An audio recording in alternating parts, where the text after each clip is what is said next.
sou o pastor Silvio, sou pastor da Igreja Cristã Presbiteriana de Ceilândia, sou filho de cidade ocidental, né?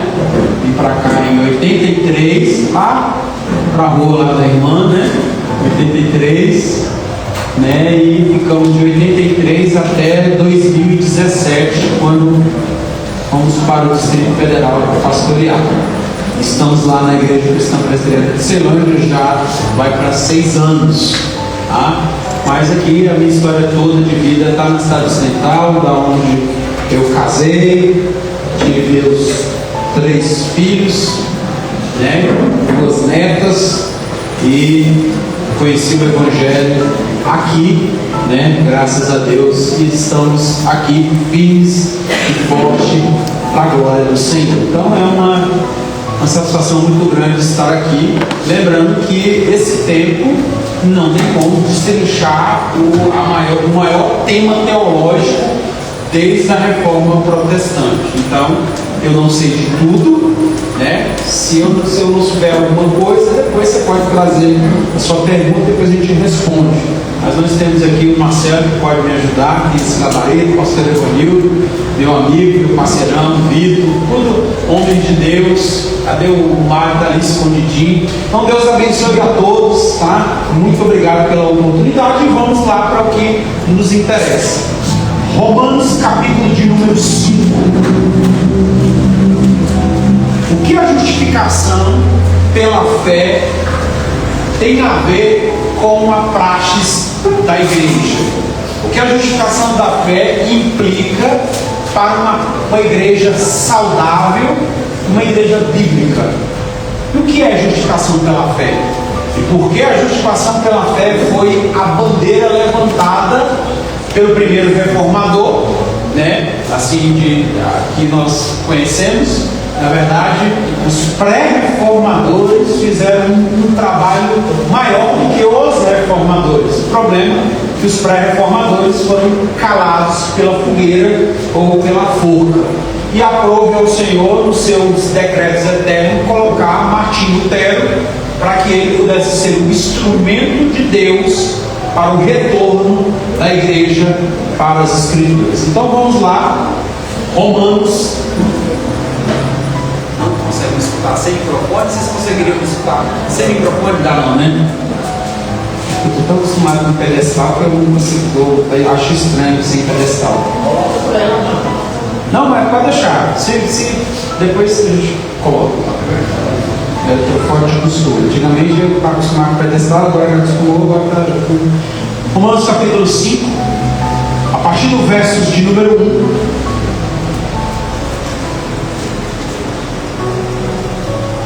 Todos acharam? Não precisa não, não custou. Vamos lá.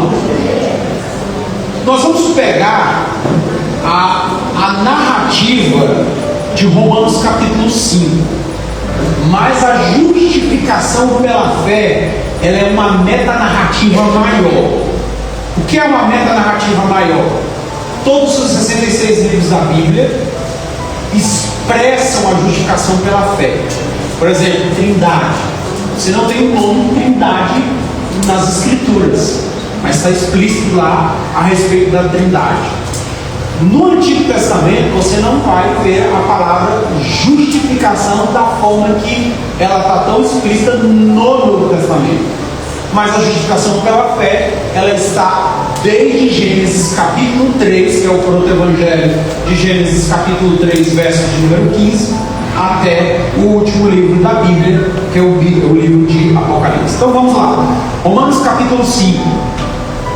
Diz assim, a partir do verso de número 1, a minha revista e atualizada, tá? Então diz assim: justificados, pois, mediante a fé, temos paz com Deus, por meio de nosso Senhor Jesus Cristo, por intermédio de quem obtivemos igualmente acesso, pela fé, a esta graça no qual estamos firmes, e gloriamos-nos na esperança da glória de Deus. Versos 3: e não somente isso, mas também nos gloriamos nas próprias tribulações, sabendo que a tribulação produz perseverança, a perseverança experiência, a experiência esperança. Ora, a esperança não confunde, porque o amor de Deus é derramado em nosso coração pelo Espírito Santo, que nos foi outorgado. Porque Cristo, quando nós ainda éramos fracos, morreu ao seu tempo pelos ímpios. Dificilmente alguém morreria por um justo, pois poderá ser que pelo bom alguém se anime a morrer. Mas Deus prova o seu próprio amor para conosco, pelo fato de ter Cristo morrido por nós, sendo nós ainda pecadores. Logo mais agora, aí entra, justificados pelo sangue, seremos por ele salvos da ira. Porque se nós, como inimigos, fomos reconciliados com Deus mediante a morte do seu Filho, muito mais, estando já reconciliados, seremos salvos pela sua vida. E não apenas isso, mas também nós nos gloriamos em Deus por nosso Senhor Jesus Cristo, por intermédio de quem recebemos agora a reconciliação. Pode curvar sua cabeça.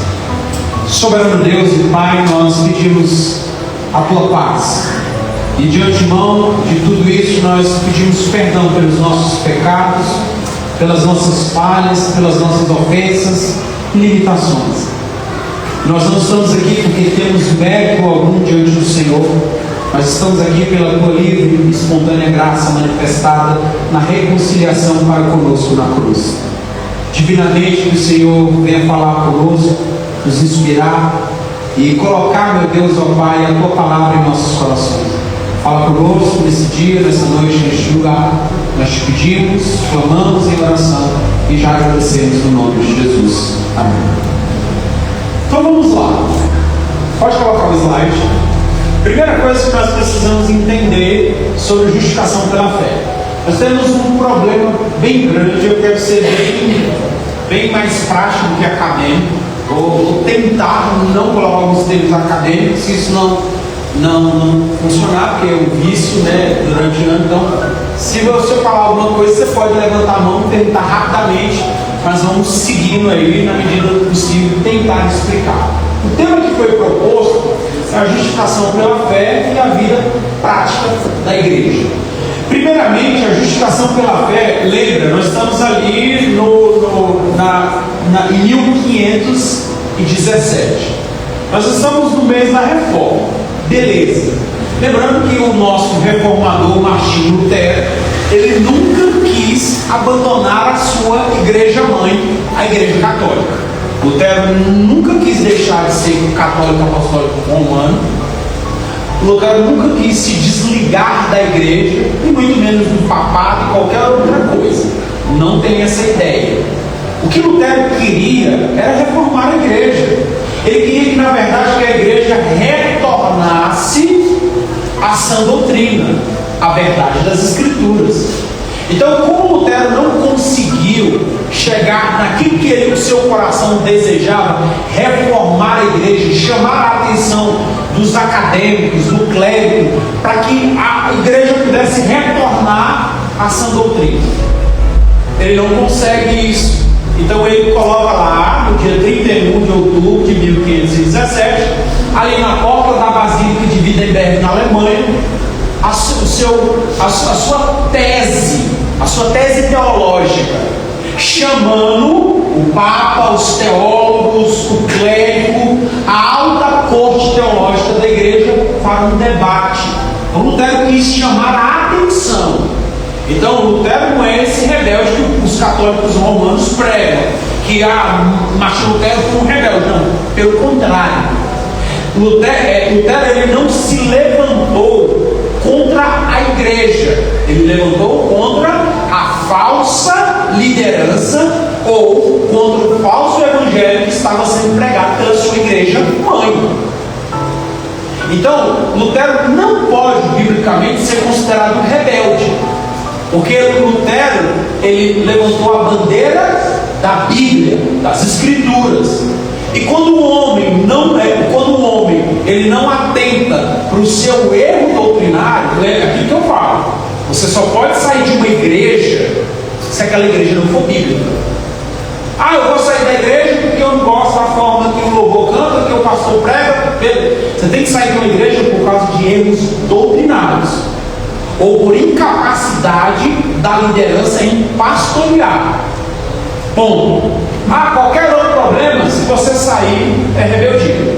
O problema com A, B, C, nunca sai da sua igreja, de onde você está congregando, por problemas pessoais, por causa de ciclano ou beltrano. O único motivo que você pode, ou que nós podemos, é doutrinário. Eu falo para todo mundo. Alguém chega e fala, pastor, eu estou querendo sair da igreja. Eu falo, qual é o problema?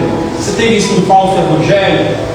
Você não, a doutrina, você não está de acordo? Não, eu não estou de acordo com a doutrina. Aí sim, então beleza, você não está de acordo com a doutrina, então vai para uma igreja que você vai se adequar. Mas não sai por causa de problemas pessoais. Pastor, o que isso tem a ver com a reforma protestante? É isso que Lutero tinha em mente. Eu não quero sair das raízes da minha igreja, mas eu quero que a minha igreja retorne às Escrituras. Só que tinha um problema aí. Lutero, como um monge, ele começa a fazer o quê? A estudar.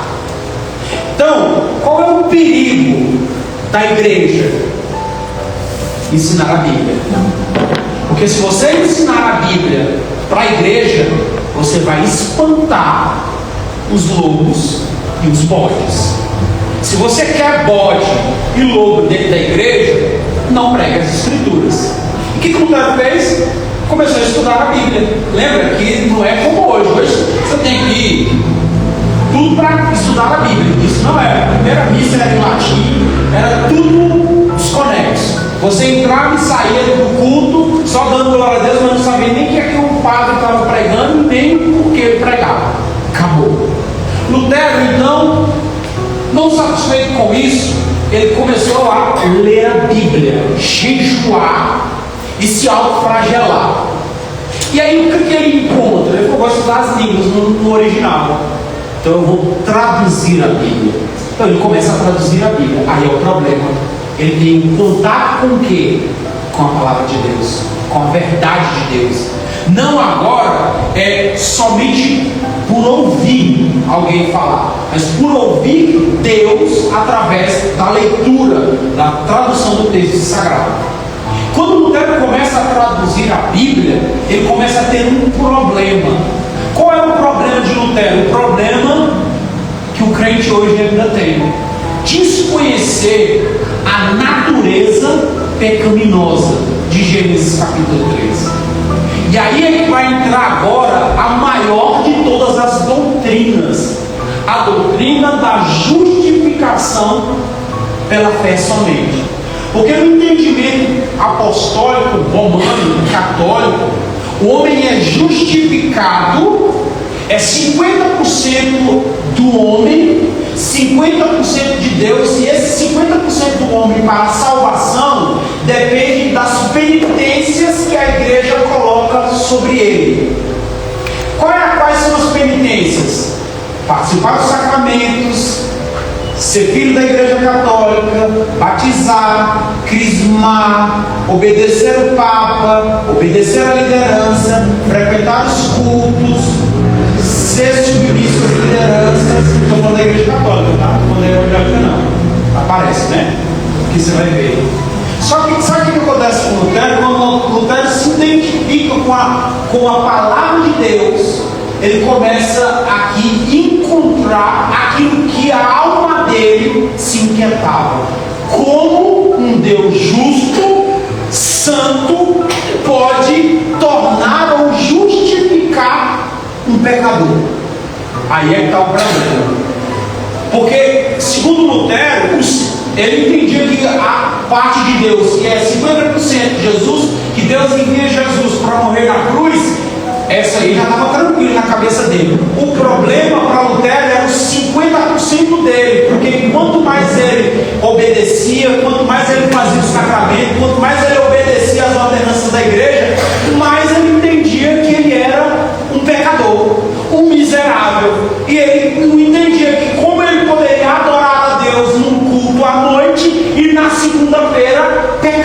na segunda-feira blasfemar, na segunda-feira amaldiçoar alguém, brigar com alguém ou desejar o mal.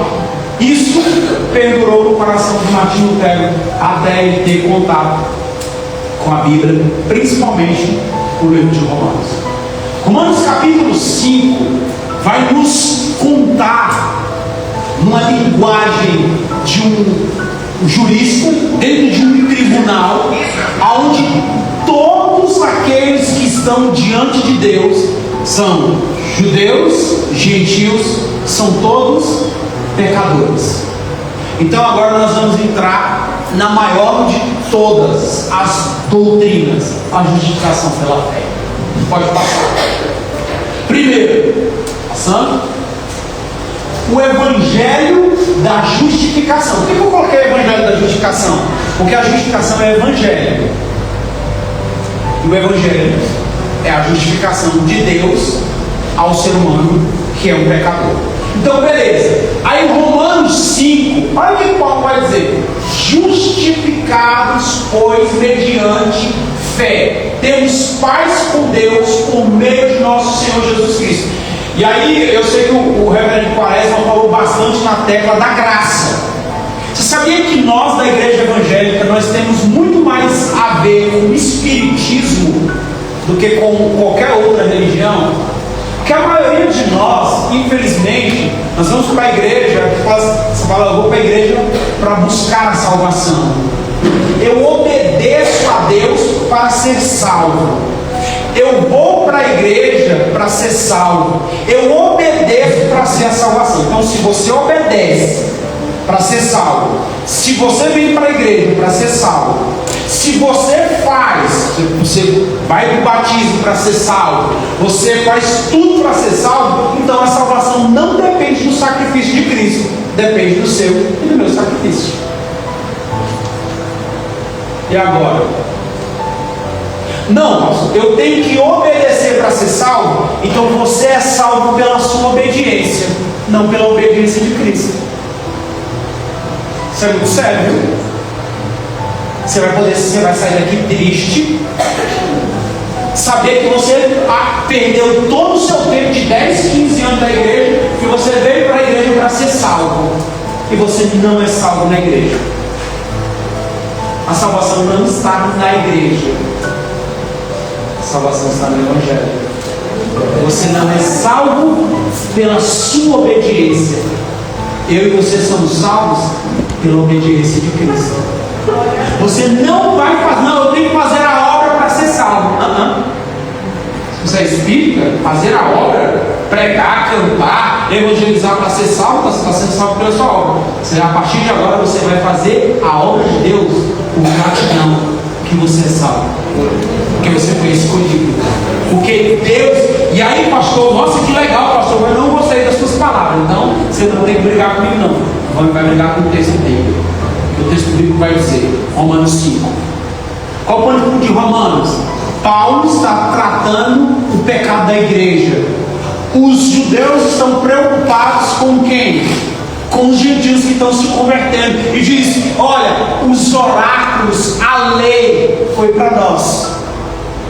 E os gentios se gabavam de quê? Que eles não tinham a lei, mas eles obedeciam a lei. Então Paulo tinha que mostrar para eles de uma forma, de um tratado teológico, para que eles pudessem entender que a justificação não era mérito porque você é gentil, porque você é judeu, ou porque você é levita, ou porque você é de Judá, ou de qualquer outra tribo.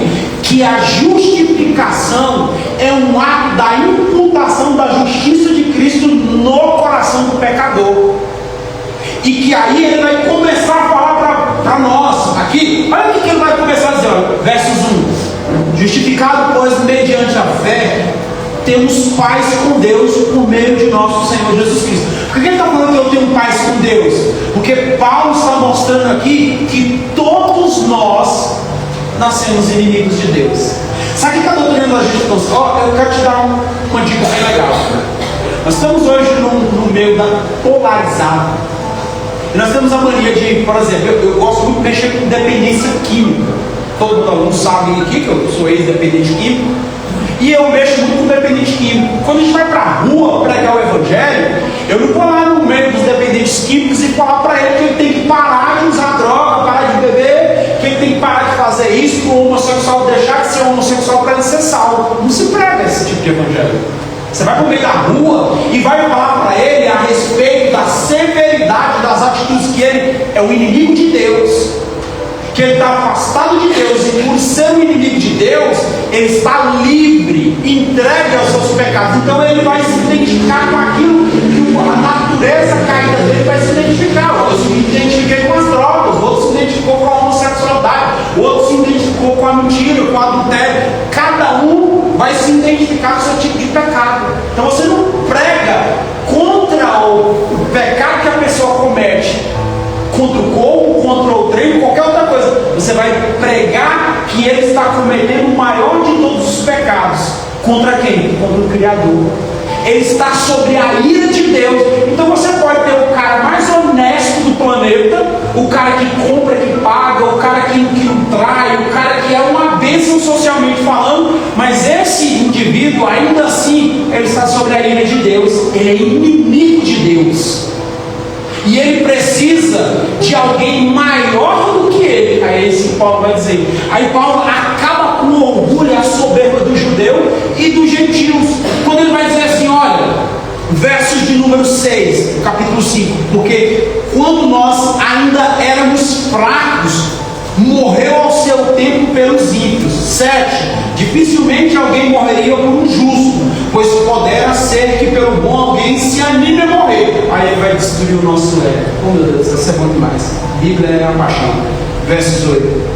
Mas Deus prova o seu próprio amor. Deus não está provando para tu não, viu? É para Ele mesmo. Você não é o centro, tá? Você não é o centro, não. Você não é. O centro é a própria glória de Deus. Aleluia. Não é você. Então não é achando que, se eu sair da igreja, se eu abandonar o evangelho, ei, Deus não precisa de você. Deus não precisa de mim. Vai eu, pastorzinho, pensar que Deus precisa de mim. Nós precisamos de Deus. Por isso que nós estamos aqui. Ele vai dizer, mas Deus prova o seu próprio amor para conosco pelo fato de ter Cristo morrido por nós, sendo nós ainda. Então quando eu estava nas esquinas da cidade ocidental usando droga ou vendendo droga, armado, fazendo mal, foi naquele momento que Deus me amou. Quando eu estava fazendo coisas absurdas, que até a própria, a gente brinca que até o próprio Deus duvida, Deus estava me amando. Quando Deus me tirou dos laços de morte, quando Deus me tirou um laço mesmo, Deus estava me amando. Deus não provou o amor que tem para comigo depois que eu estou na igreja agora, não. Porque se for agora, o mérito é meu, não dele. E aí ele vai destruir essa ideia egocêntrica, antropocêntrica do homem. Vai tirar o homem do centro e colocar quem sempre esteve. Lembra que o evangelho hoje ele é antropocêntrico. Ele é voltado para o homem.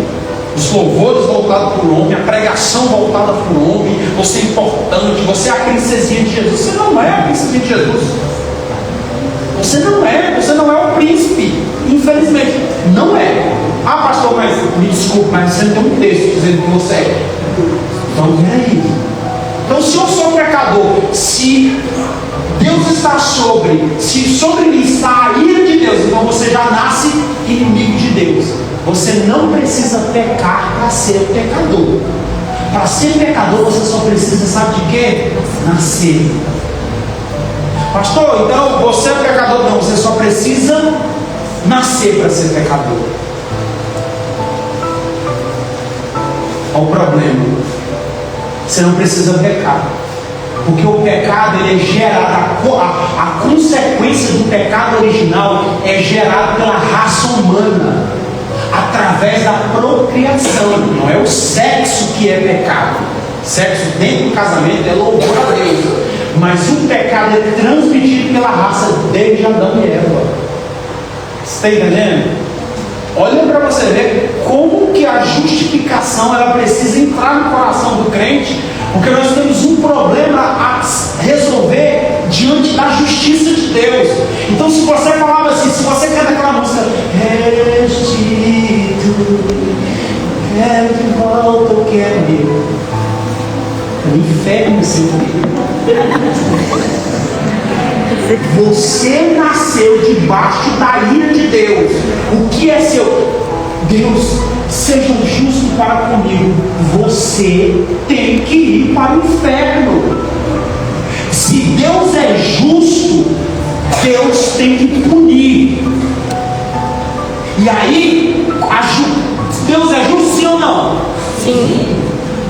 Ninguém vai falar que Deus é injusto? Claro que não, ninguém é maluco. Deus é justo. Só que se Deus usar de justiça para com você, para conosco, nós temos que ir para o inferno. Então nós merecemos o inferno porque Deus é justo.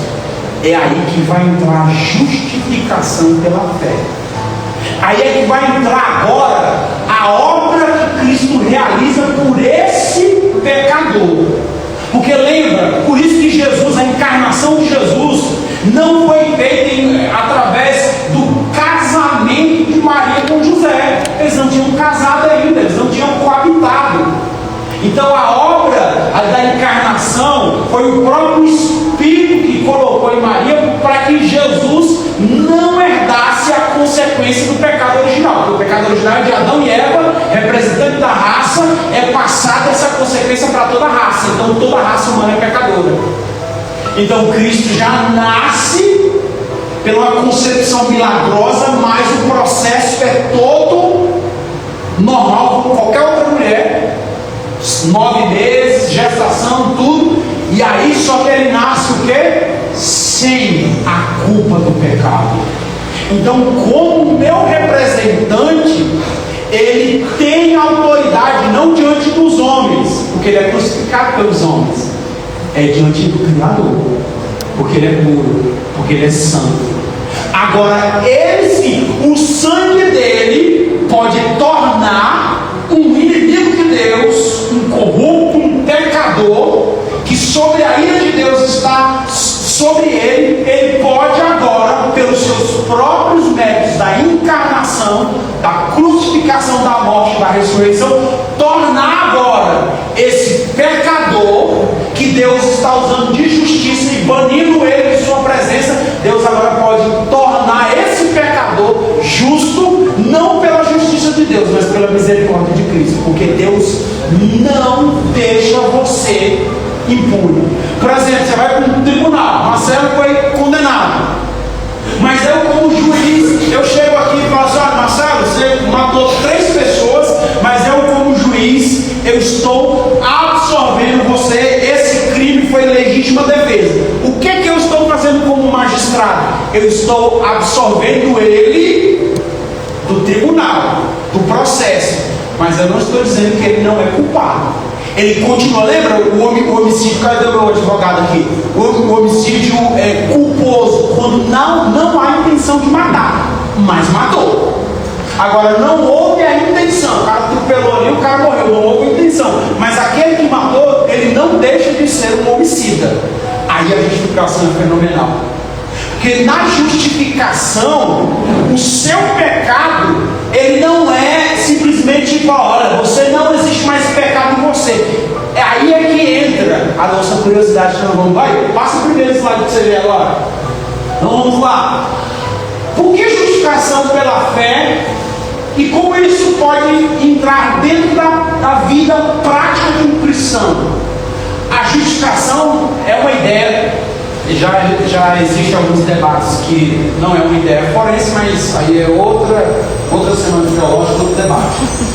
A exposição de Romanos 5, Paulo vai tirar a centralidade do judeu, do gentil, de quem quer que seja, e vai colocar a culpa do pecado na responsabilidade adâmica, que era o representante da raça. E agora ele vai colocar e imputar que para que você seja considerado justo, você precisa de alguém maior do que você.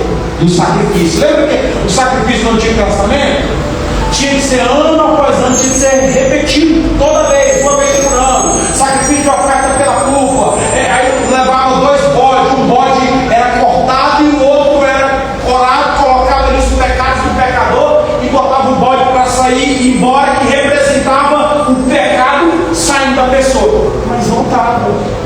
Então, ano após ano, eles tinham que fazer o quê? Voltar no sacrifício. Só que quando entra o verdadeiro sacrifício, que é Cristo, você não precisa repetir. Por quê? Porque o cordeiro que representa, na verdade, o que representava o homem, ele representava a culpa. Toda vez que o homem pecava, ele tinha que fazer. Quando é Cristo, o representante é maior. Por quê? Porque ele não tem culpa. Então não precisa repetir. E aí você vai entrar, pode passar. Aí você vai entrar em algo. Deus é justo? Sim. Deus é santo? Sim. Então Deus não pode passar pano no meu pecado. Ponto. Deus não pode deixar que o pecador seja passado a limpo ou impune. Ele precisa cumprir a sua justiça. Porque lembra, a justiça de um Deus que é santo.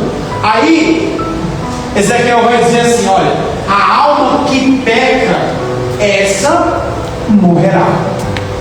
Lembra que vai dar a ideia de aqui que os filhos não herdam os pecados do pai, aquela coisa, aquelas coisas de maldição hereditária. Meu avô foi alcoólatra, meu pai é alcoólatra, eu sou alcoólatra porque a maldição é hereditária. Ô meu irmão, isso não tem nada a ver. Isso não tem nenhum fundamento bíblico.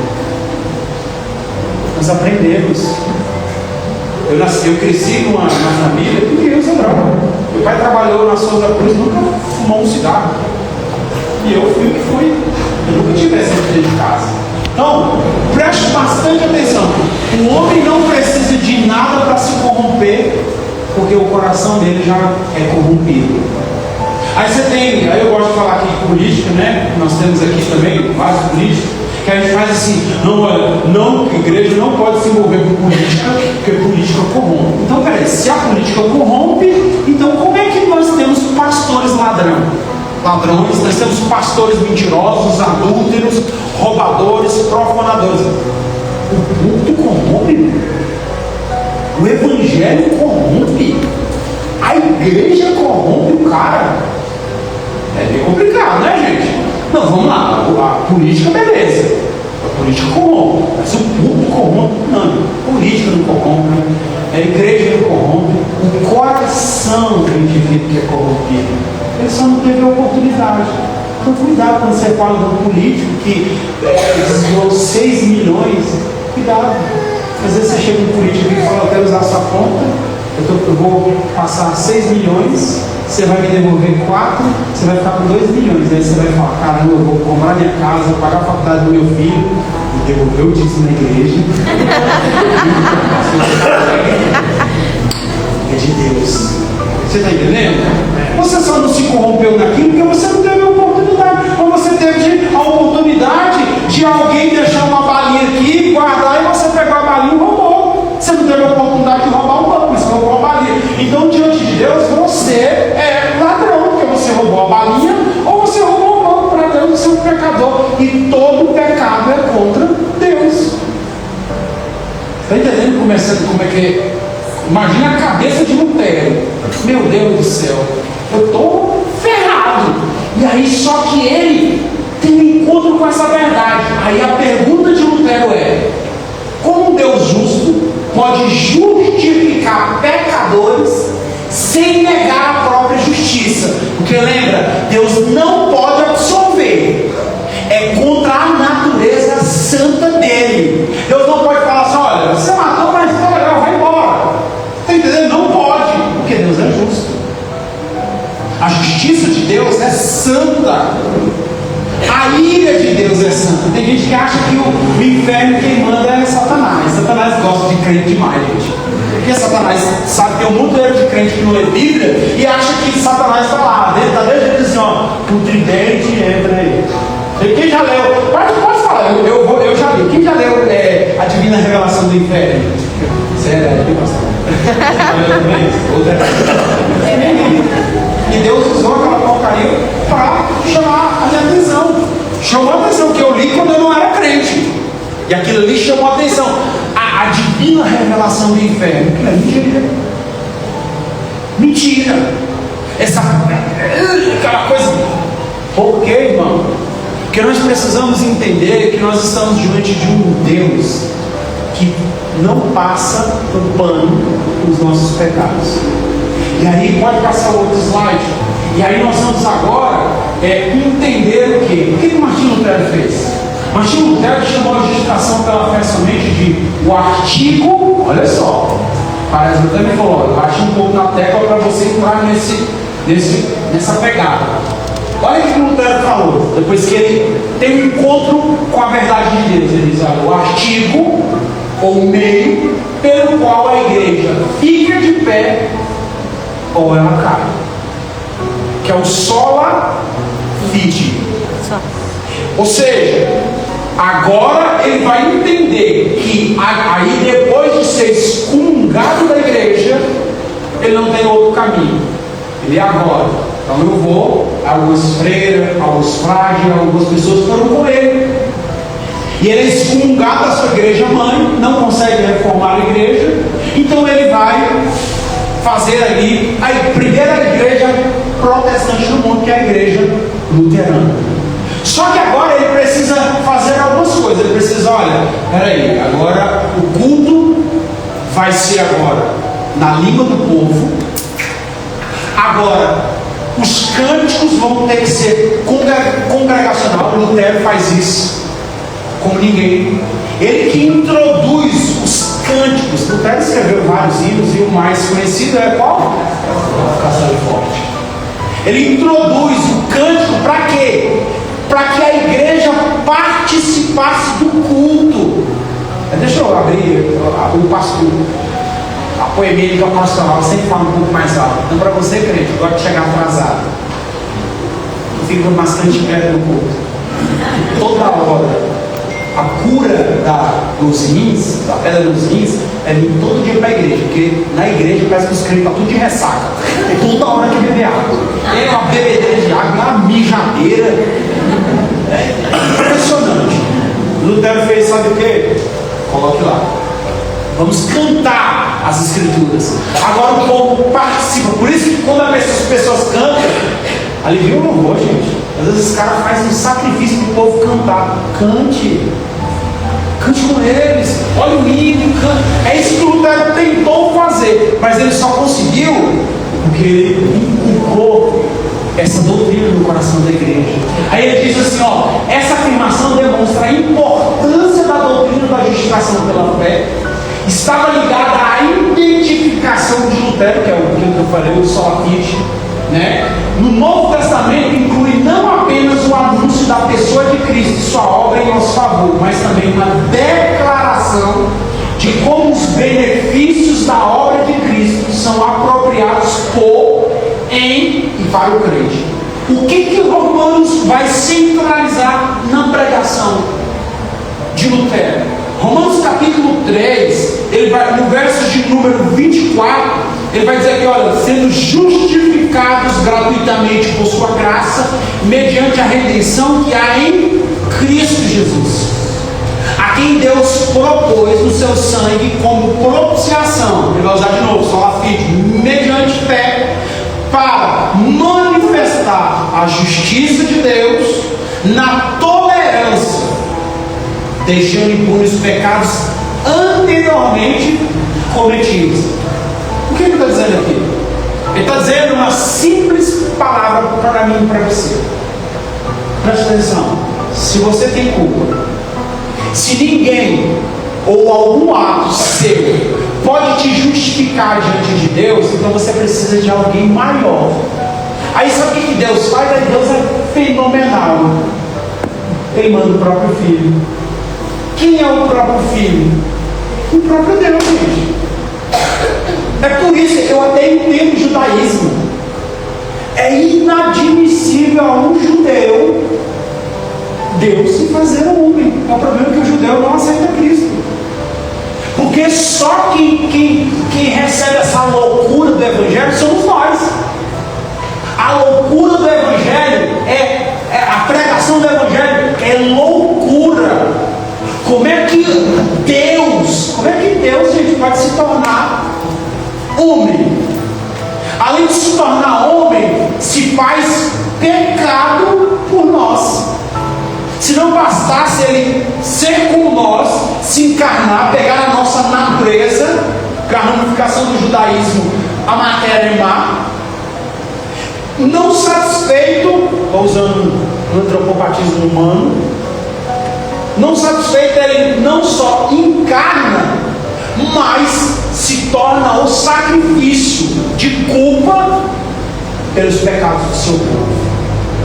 Agora, aí deixa eu ser bem mais prático, né, por causa do horário.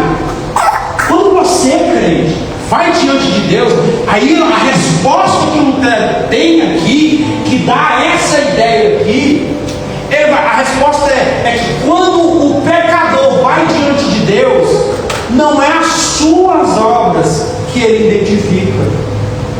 Você imagine quando você tem uma fila, aí você está lá, diácono, evangelista, pelo reverendo. Você ser diácono, evangelista. Quem é? Deus está lá. Quem é que está vindo aí? Teólogo, mestre, homem de oração, grande pregador. Eu cometi um pecado, meu filho. Você ora, você lê a Bíblia, você vai para a igreja, você é um grande pregador, você é um grande teólogo, está perdoado. A gente pensa que é isso, gente. Você já pensou isso? Eu já pensei isso. Só que é o contrário. E sabe o que acontece? A imputação do pecado é que, na verdade, todas as vezes, por causa do sacrifício que Cristo realizou por todos nós na cruz do Calvário, toda vez que você peca, se você vai bater na porta do céu, isso aqui é só uma figura de linguagem, tá? Que não tem até negócio, eu vou orar de madrugada que a filha, mas não tem fila no céu não. Não pode orar no monte que o sacrifício é maior. O sacrifício foi feito por Cristo, filho. O céu não tem fila. Ainda bem. Senão você não vai, você tem gente preguiçoso. Aí você chega lá, e aí, eu estou parafraseando Romanos capítulo 3. Sabe o que vai chegar lá? Quando você bate a porta de Deus para pedir perdão pelos seus pecados, não é a sua obra, não é a sua obediência que Deus olha, é a obra e a obediência de Cristo. Então, quando nós estamos diante de Deus, Deus olha a face do Filho dele, aí fala, filho, está perdoado. O que foi? Eu gritei com o meu filho, eu fiz isso com a minha mulher, eu não fiz isso, filho. É Jesus, está perdoado. Você reconheceu que está perdoado pelos méritos de Cristo, pela obra de Cristo, pela obediência de Cristo. Então, com isso eu estou dizendo que você não obedece mais, não precisa obedecer. Seja obediente, seja feliz. Porque tem gente que tem dificuldade. Não quer dizer que eu posso. Vai, gente. Filho pródigo, Deus dá herança e bota para a rua. Sabe por quê? Porque filho pródigo, eleito, volta para casa do pai. Volta pelo amor ou volta pela dor. Mas volta. Porque uma vez Deus imputou a justiça de Cristo, lá no céu não tem papelaria, tá?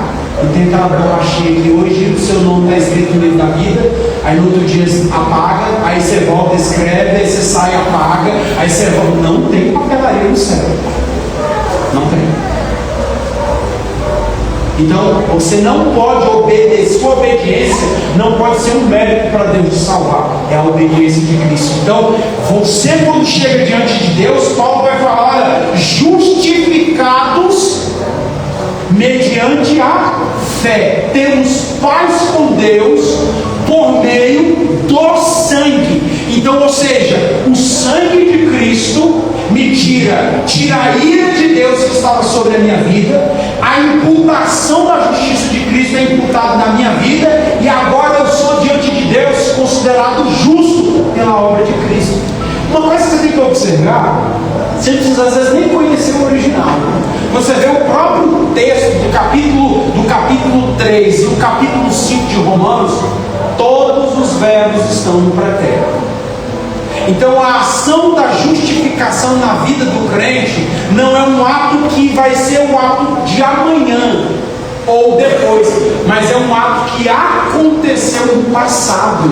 Então a sua justificação, ela não vai acontecer dia após dia. A justificação já aconteceu no passado. Então você é justo, meu irmão, pelos méritos de Cristo Jesus. E você e eu precisamos usufruir. Agora você vai entender que você não precisa ficar brigando por cargo para se aparecer. Você tem que fazer a obra por gratidão. Você obedece por causa da obediência de Cristo. Então, se Cristo obedeceu, Cristo é meu exemplo, eu vou obedecer. Se Cristo orou, eu vou orar. Se Cristo se sacrificou, eu vou me sacrificar com uma oferta de tributo a Deus. Por isso tem muito crente que vem para o culto adorar. O culto é a adoração litúrgica, irmão. A verdadeira adoração é quando tu sair dessa porta para fora.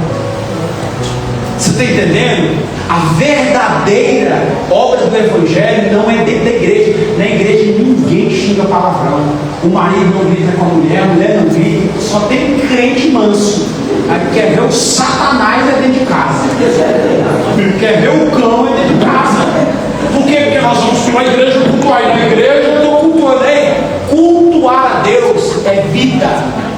Aqui ao domingo é culto litúrgico, a adoração é litúrgica, é comunitária. Você adora a Deus com instrumentos musicais, com a sua atenção na palavra, com o sacramento. É uma adoração litúrgica. A adoração é lá fora. Como que você é como esposa? Como que você é como marido? O que Paulo está dizendo aqui não é as suas obras, é a obra de Cristo. E pela obra que Cristo realizou por mim, me torna justo diante de Deus. Lembra que essa justiça não é mérito próprio nosso, é o mérito todo de Cristo. Então, irmão, no Evangelho da justificação não tem bandeira para o homem, a bandeira é só para Cristo. Glória a Deus. Não tem, irmão. Por isso que os nossos cultos precisam ser mais cristocêntricos. As nossas liturgias, os nossos cânticos, a nossa adoração, a nossa oração, o nosso fervor precisa apontar para alguém maior do que nós, Cristo. A solução dos nossos problemas não está dentro de nós, não está dentro do nosso interior. Senão a psicologia estava certa. A resposta para o homem caído vem do alto, é Cristo Jesus. É Ele que precisa, Ele tem que ser o foco da nossa adoração, porque é o sacrifício dele que me tornou justo. E aí pode passar para a gente caminhar para a finalização. Qual é o problema do pecado? Todo mundo já sabe. Coloquei a maçãzinha, que não era maçã, mas é só uma mitologia de um artista, né? Que eu fiz uma aposta. Tá gravando aí pra ela. Foi mal. O pastor também pega, tá? Fiz a aposta com o irmão. Olha, cheguei pra. Vou até falar para o técnico do Fábio. Vamos pegar o Rogério, vamos fazer uma aposta. Qual é o fruto proibido que Eva comeu? Ele vai falar que a maçã, e aí ele vai ganhar o almoço e eu também. Bora?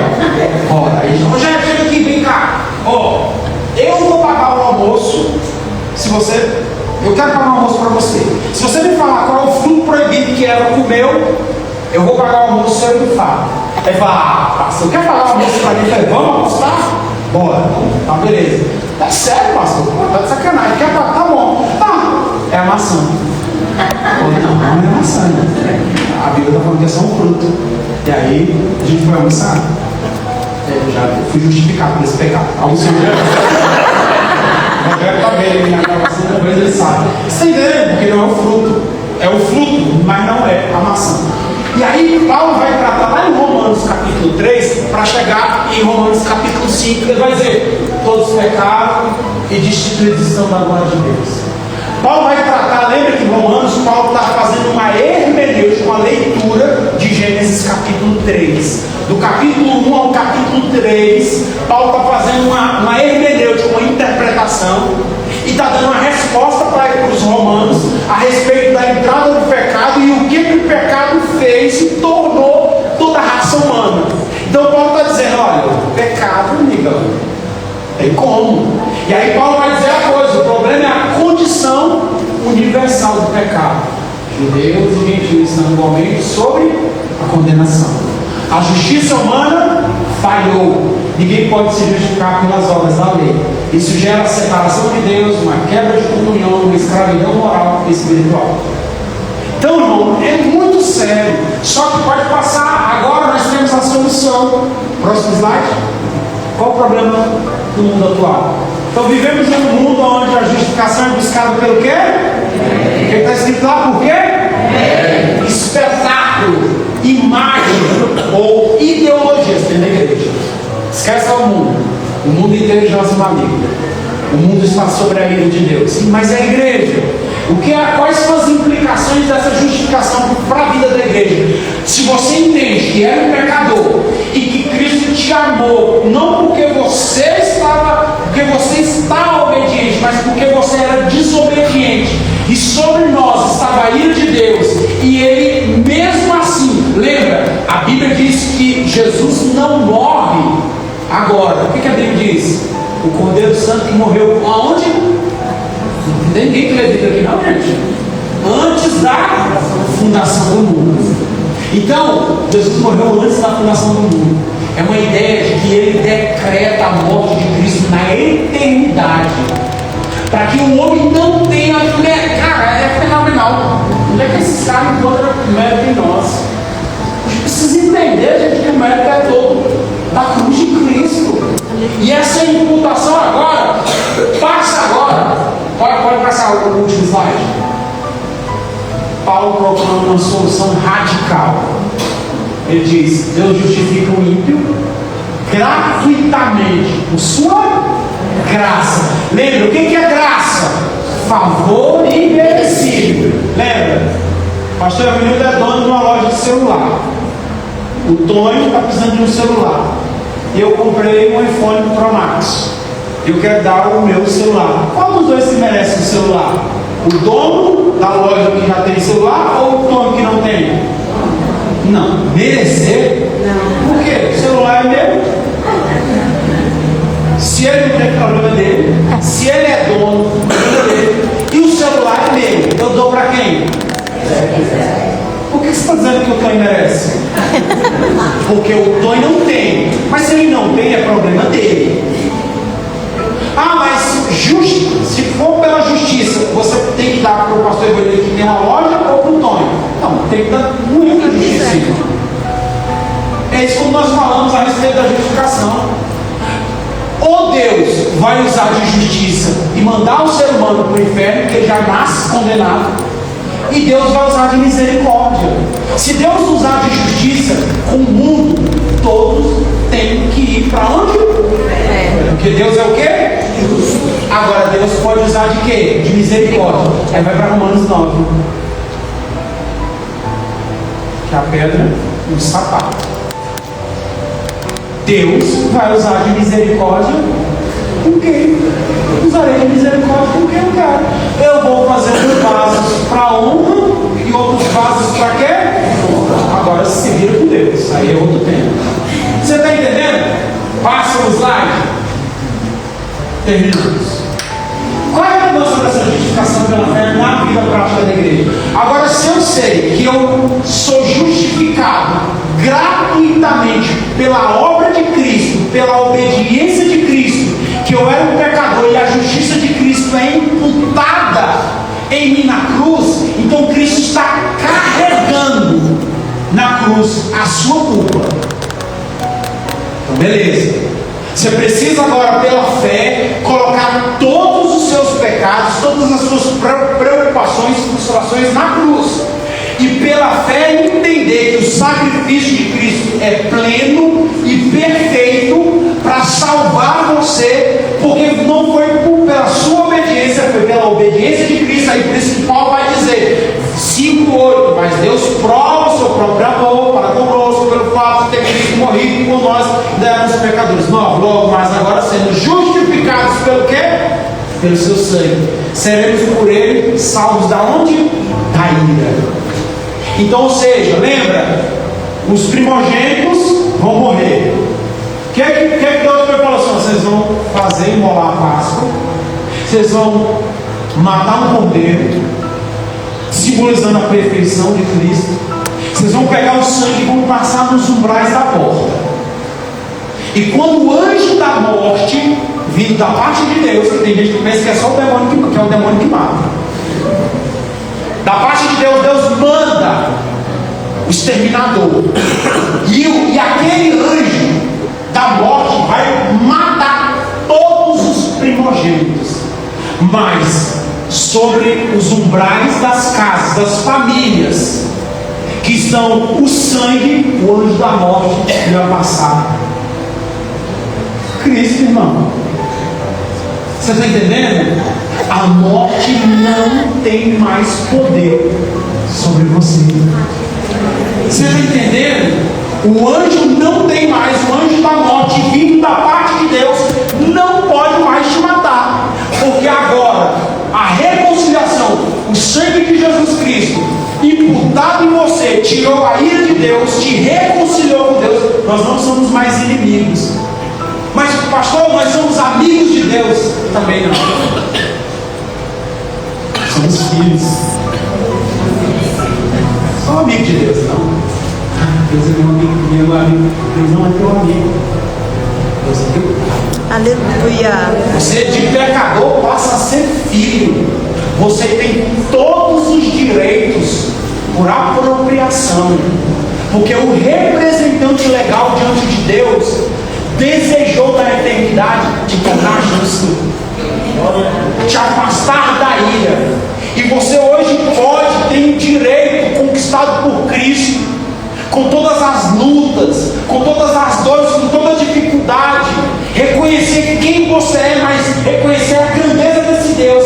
E aí, que relevância isso tem para a igreja? Primeiro, a verdadeira igreja de Cristo se apropria disso e vai propagar essa bondade e vai falar agora para o mundo que o alcoólatra não precisa parar de beber para vir para a igreja. Você sabe qual é o meu problema de vir para a igreja? É porque eu não deixava de usar droga. Como é que eu posso ir para uma igreja se eu fumo, se eu uso droga? Como que eu posso? Aí o Marcelo, todo mundo sabe que o Marcelo é meu pai na fé, chegou para mim: então você não vai para a igreja por causa disso? Então você não vai nunca. Você não precisa mudar para ir para a igreja. Não pregue porque as pessoas têm cara de beber, de fumar, se prostituir para ir para a igreja, não, porque senão ninguém vai vir. Pregue para ele o evangelho.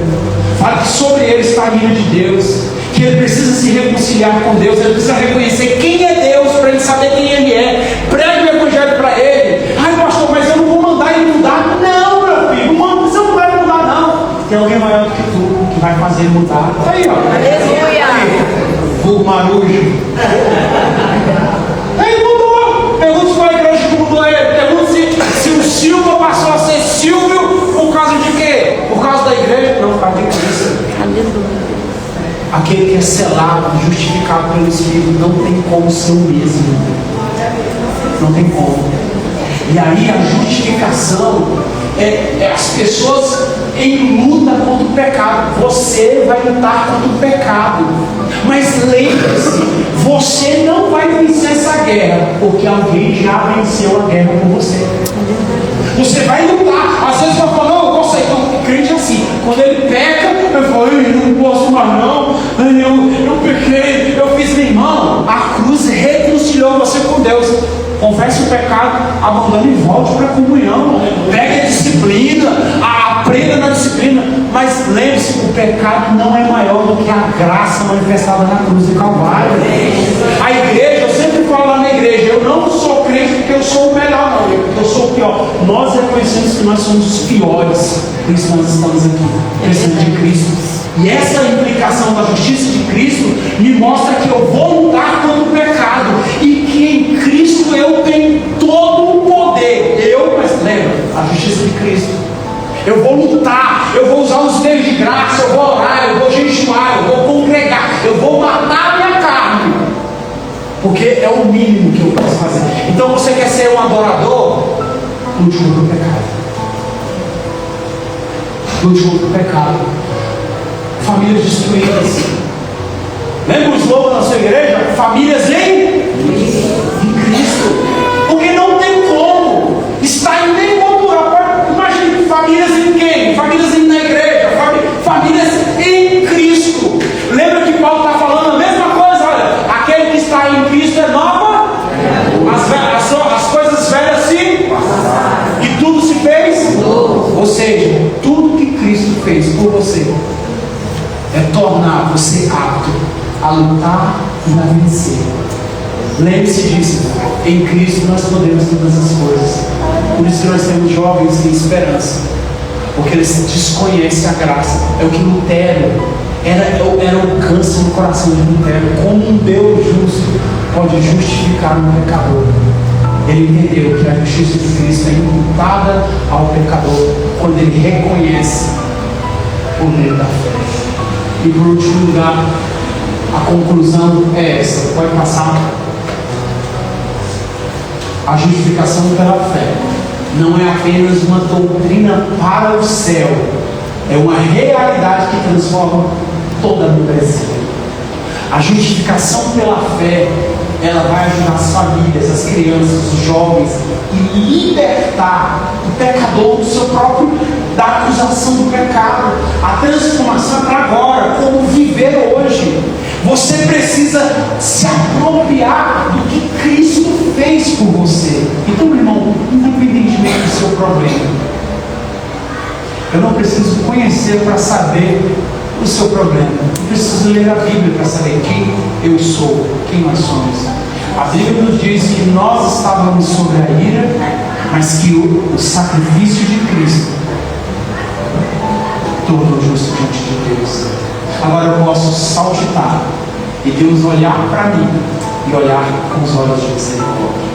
Se você falhou, lembre-se, o seu problema não é um maior do que o problema que Cristo solucionou por você na cruz. Qual o problema? O problema que você tinha com Deus era maior. Você estava sobre a ira de Deus.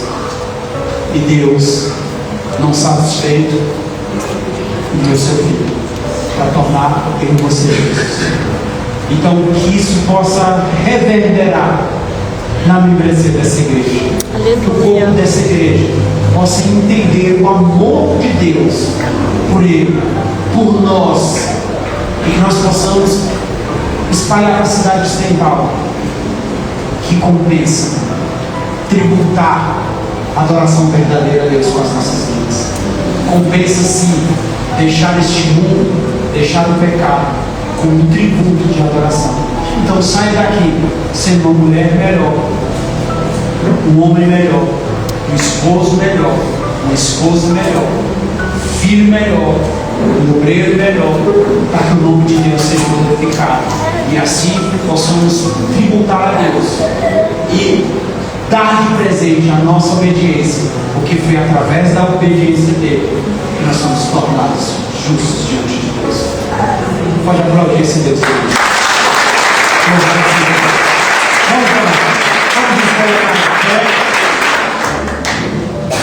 Vamos orar e agradecer essa bondade. Se tem uma doutrina que não pode ser jamais esquecida, é a doutrina da justificação. Por isso que ela é o pilar central da igreja ou da reforma protestante, e que nós possamos continuar o legado da reforma para as próximas.